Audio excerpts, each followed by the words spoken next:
Sometimes the hardest part of faith isn't waiting. It isn't even the silence. It's when God answers, and the answer is no. I don't know about you, but I've prayed prayers with everything in me. Prayers that felt right, prayers that seemed good, prayers that I was sure God would say yes to. And then the door closed. The opportunity disappeared. The healing didn't come. The relationship didn't work. And in those moments, it's easy to wonder, God, don't you love me? Don't you care? How could a good God say no to something that feels so right? Hello, everyone.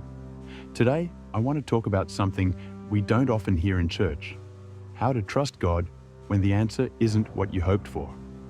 Because sometimes, the greatest act of faith is not believing for a miracle.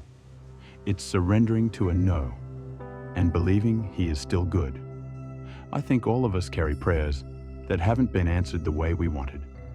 Some of you have prayed for healing, and the illness stayed.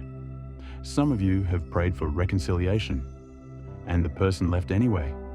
Some of you have asked God to open a door, and He kept it shut, and that hurts. There's no easy way to say it. It's a deep, holy ache when you know God is able, but He doesn't do what you asked. But here's what I've learned. Unanswered prayers aren't always a sign of God's absence.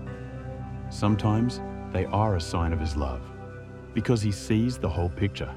He knows what you don't. Let's talk about the Apostle Paul. If anyone had faith, it was Paul.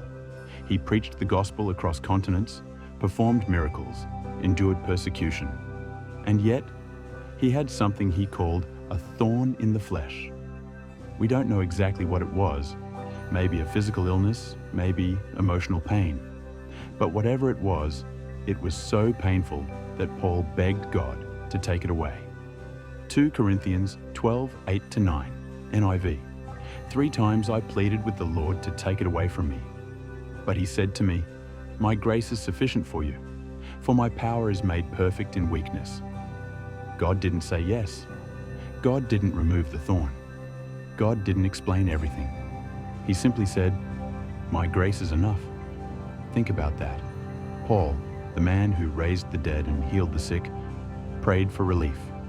And God said no, not because He didn't care, not because Paul lacked faith, but because God's strength was going to shine brightest through Paul's weakness. Sometimes the no is actually God saying, "I'm going to do something deeper in you than I could ever do through you." I don't pretend to have all the answers. There are mysteries I'll never understand this side of eternity. But the Bible does give us some glimpses of why God sometimes says no. He's protecting you. Sometimes what you want would harm you in ways you can't see. He's redirecting you. A closed door in one place may be the open door to where you really belong. He's refining you. Waiting, disappointment, and surrender shape your character. He's displaying His grace. Like Paul, your weakness becomes the canvas for God's power. He's aligning your heart with His will. Because more than anything you do, God cares about who you become.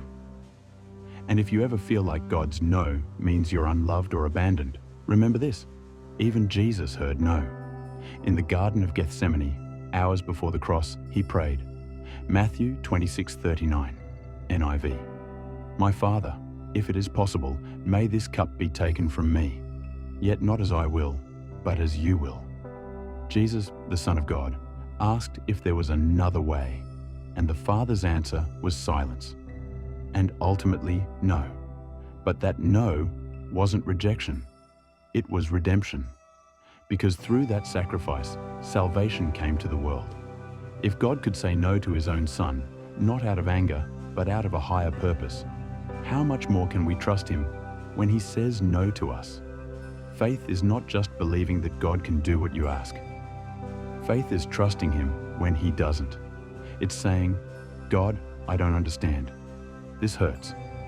But I believe you see what I don't see. I trust that you are still good." There is freedom in surrender, not giving up, but giving over, laying down your plans so God can do something deeper.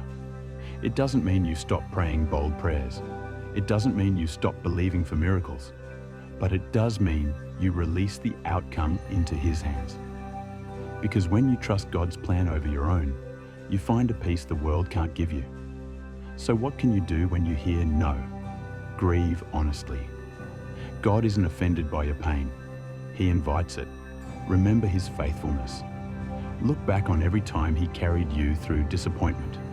Lean on His grace. Like Paul, let your weakness be the place God's power shows up. Keep showing up. Obedience doesn't require understanding, just trust. Choose to worship. Worship is a declaration that even unanswered prayers don't change who God is. I won't pretend this is easy. It's one of the hardest lessons you'll ever learn. But I promise you, when you surrender to God's will, even when you don't like it, you will find a peace that doesn't make sense. Philippians 4:6-7, NIV, do not be anxious about anything, and the peace of God, which transcends all understanding, will guard your hearts and your minds in Christ Jesus. This peace is not found in getting what you want. It's found in trusting the one who knows what you need. So if you're in a season where God has said no, or not yet, I want you to know this. You are still loved. You are still seen. And your story isn't over. Sometimes God's greatest gifts are found in the prayers He didn't answer the way you hoped, because He is writing a story bigger, deeper, and more beautiful than anything you could write yourself. And one day, you'll look back and say, I didn't understand it then, but now I see He was good all along. Thank you for watching. If this message encouraged you, please like this video and subscribe. Not just to follow this channel, but to declare, I trust God's plan over my own. Even when the answer is no. God bless you.